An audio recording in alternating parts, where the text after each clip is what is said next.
Historia de la filosofía, por Nicolás Abagnano, volumen 1, 62, parte primera, Filosofía Antigua, capítulo 9, Platón, 58, el bien. Así pues, cuando Platón vuelva a ocuparse del bien en esta fase de su pensamiento, como ocurre en el Filebo, será distinto el concepto que tendrá presente. El bien no es ya la supersustancia, sino la forma de vida propia del nombre, y la búsqueda del bien es la investigación de cuál sea esta forma de vida. Ahora bien, según Platón, la vida del hombre no puede ser una vida fundada sobre el placer. Una vida tal que llegaría a excluir hasta la conciencia del placer es una vida propia del animal, pero no del hombre. Por otro lado, no puede ser una vida de pura inteligencia, que sería divina, pero no humana. Por lo tanto, ha de ser una vida mixta de placer y de inteligencia. Lo importante es determinar la justa proporción en que deben mezclarse el placer y la inteligencia para constituir la forma perfecta del bien. Al llegar aquí, el problema del bien se convierte en un problema de medida, de proporción, de conveniencia. La investigación moral se transforma en una indagación metafísica de fondo matemático. Platón se une con Pitágoras y recurre a los conceptos pitagóricos del límite y de lo ilimitado. Toda mezcla bien proporcionada está constituida por dos elementos. Uno es lo ilimitado, como por ejemplo el calor, el frío, el placer o el dolor. Y, en general, todo lo que es susceptible de ser aumentado o disminuido hasta el infinito.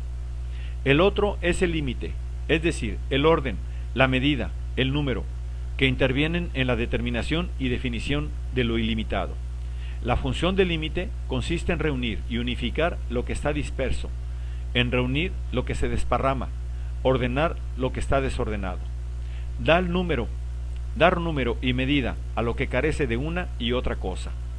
El límite, como un número, suprime la oposición entre lo uno y lo múltiple, ya que determinar el número de lo múltiple significa reducirlo a la unidad, al ser siempre el número un conjunto ordenado. Por ejemplo, en el número ilimitado de los sonidos, la música distingue los tres sonidos fundamentales, el agudo, el medio y el grave, reduciendo de esta manera a orden numérico a aquel conjunto ilimitado. Ahora bien, la unión de lo ilimitado y del límite es el género mixto al que pertenecen todas las cosas que tienen proporción y belleza.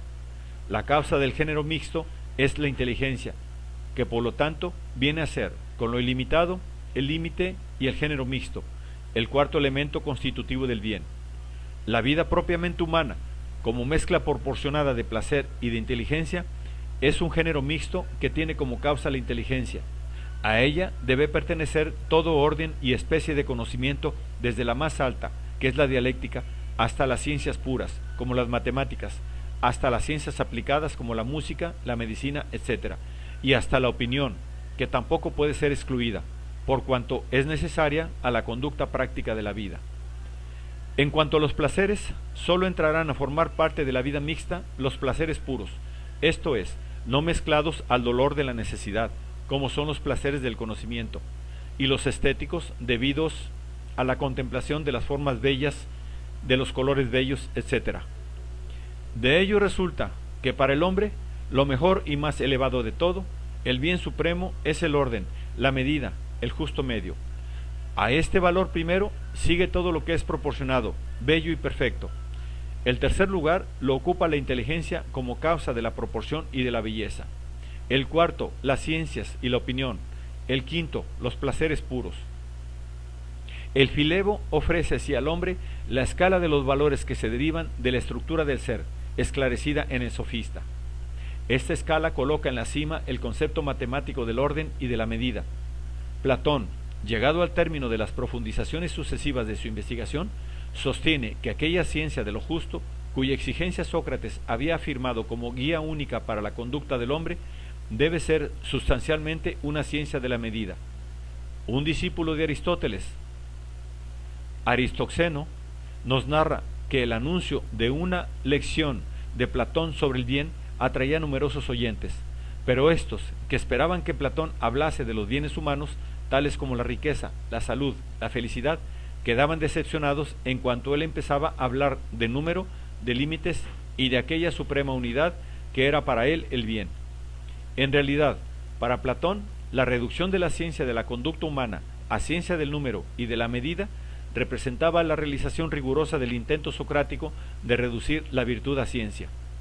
Se hallaba ahora muy alejado de los conceptos que habían dominado la enseñanza de Sócrates.